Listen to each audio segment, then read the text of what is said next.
The Securities and Exchange Board of India has directed Trafiksol ITS Technologies Ltd to refund 45 crore rupees it raised through SME IPO within a week, citing material misstatements in the company's prospectus and concerns over alleged collusion with a shell entity. This unprecedented action also included halting the listing of Trafiksol's shares on the Bombay Stock Exchange.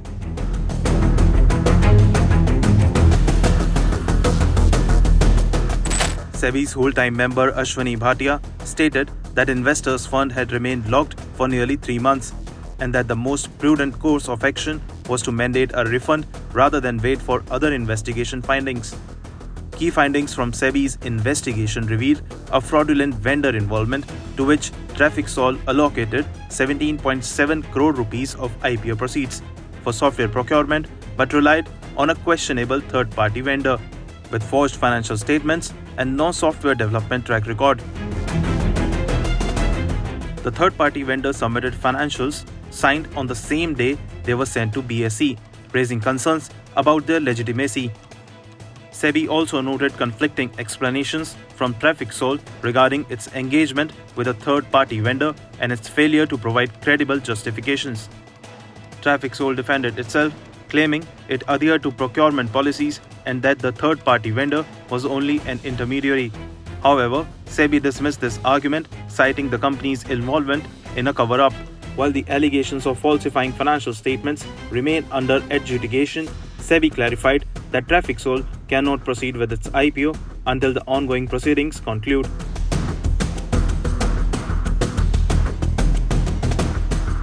Trafiksol's 45 crore rupees IPO initially oversubscribed by 345 times, attracting bids worth 10,000 crore rupees. The IPO aimed to fund software purchases, debt repayment, working capital, and general corporate purposes. However, SEBI's intervention highlights significant vulnerabilities in India's SME IPO framework.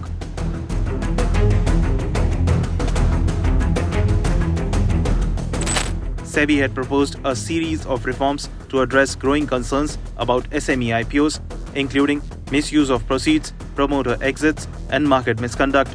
SEBI's key proposals include stricter eligibility criteria, under which companies must have an operating profit of 3 crore rupees in the 2 of the last 3 years, ensuring financial viability.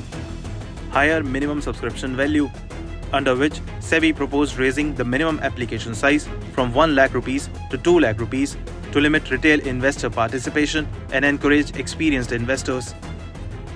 Prohibition on loan repayment, under which SEBI proposed that IPO proceeds cannot be used to repay loans taken by promoters or related parties. Mandatory monitoring agencies. For IPOs exceeding 20 crore rupees, agencies will certify fund utilization. Smaller IPOs will require statutory auditor certificates. Enhanced disclosure, which means increased compliance requirements to ensure accountability and transparency.